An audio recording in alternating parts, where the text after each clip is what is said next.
अस्सलाम वालेकुम रहमतुल्लाहि वबरकातुहू। ब्रिज कोर्स का आज 28वां दिन जमात सुवम मज़मून माहौल का मुताला। प्यारे बच्चों, अज़ीज़ तुलबा व तालिबात, आज हम मज़मून माहौल का मुताला में हमारा जिस्म ये सबक पढ़ेंगे। हमारे जिस्म के ताल्लुक़ से हम मालूमात हासिल करेंगे। जैसे कि आप सभी जानते हैं कि इंसानों, परिंदों, जानवरों के मुख्तलिफ आज़ा होते हैं। सभी अपने तौर से अपनी हिस्से आज़ा का इस्तेमाल करते हैं। आपको चीज़ें, परिंदे, ख़ुसूसियात, सरगर्मियों के मुख्तलिफ हिस्से वज़ू का इस्तेमाल करके, उनके फ़र्क का इस्तेमाल करके ग्रो तैयार करना है। ग्रो तैयार कीजिए।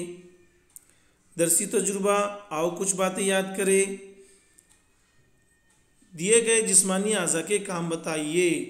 आपको यहाँ पे 4 जिस्मानी आज़ा के नाम दिए गए हैं। आपको उन 4 जिस्मानी आज़ा के काम बताना है। नंबर 1, कान। हम कान किस लिए इस्तेमाल करते हैं?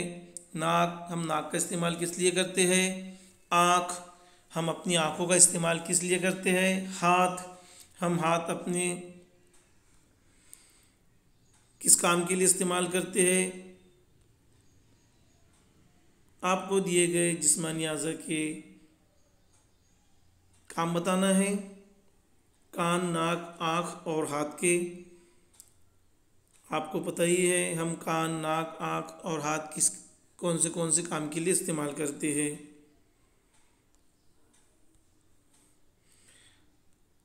आओ करके देखें। हस्ब ज़ैल तस्वीर का मुशाहिदा करें और कौन कौन से आज़ा का इस्तेमाल होता है बोले। देखिए, यहाँ पर आपके सामने एक तस्वीर दी गई है। एक बच्चा साइकिल चला रहा है। देखिए, इस तस्वीर का बगौर मुशाहिदा कीजिए और समझिए कि साइकिल चलाने के लिए बच्चा अपने कौन से जिस्मानी आज़ा का इस्तेमाल कर रहा है। आप भी साइकिल चलाते होंगे। आपको पता ही है कि आपको साइकिल चलाते वक्त कौन से जिस्मानी आज़ा का इस्तेमाल करना होता है। दी गई तस्वीर का बगौर मुशाहिदा कीजिए, समझिए और पूछे गए सवालात के जवाब दीजिए। चलिए आगे बढ़ते हैं। मुझे क्या समझा? इस सरगर्मी से आपकी कौन कौन सी बातें समझ में आई? आज़ा में हम आहंगी, तालमेल समझ में आया। एक ही काम के लिए मुख्तलिफ आज़ा का इस्तेमाल होता है, ये समझ में आया। हाँ, देखिए, अभी बच्चा साइकिल चला रहा है। साइकिल चलाते वक्त उसे एक साथ 3 जिस्मानी आज़ा का इस्तेमाल करना पड़ रहा है। हाथ, पैर, आँख। इसी तरह जब हम लिखते हैं, लिखते वक्त भी हम एक से ज़्यादा जिस्मानी आज़ा का इस्तेमाल करते हैं। तो आपकी समझ में आ गया होगा कि हम कोई काम करते वक्त एक से ज़्यादा जिस्मानी आज़ा का भी इस्तेमाल करते हैं। ज़रा बोले, गीत सुनते वक्त कौन से उज़ू का इस्तेमाल होता है?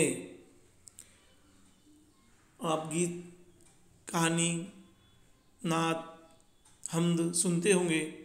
आप गीत सुनते वक्त अपने कौन सी जिस्मानी उज़ू का इस्तेमाल करते हैं, आपको बताना है। डोरी रस्सी खेलते वक्त कौन कौन से आज़ा का इस्तेमाल होता है? आप रस्सी खेलते हैं, आपको पता ही है कि रस्सी खेलते वक्त हम अपने कौन से जिस्मानी आज़ा का इस्तेमाल करते हैं। आपको उनके नाम बताना है। ज़रा जहन चलाएं। गेंद खेलते वक्त कौन कौन से आज़ा का इस्तेमाल करते हैं? आप क्रिकेट, गेंद खेलते हैं, फुटबॉल भी खेलते हैं। तो आप गेंद खेलते वक्त अपने कौन से जिस्मानी आज़ा का इस्तेमाल करते हैं, आपको ये बताना है। मुझे मज़ीद मश्क करना पसंद आएगा।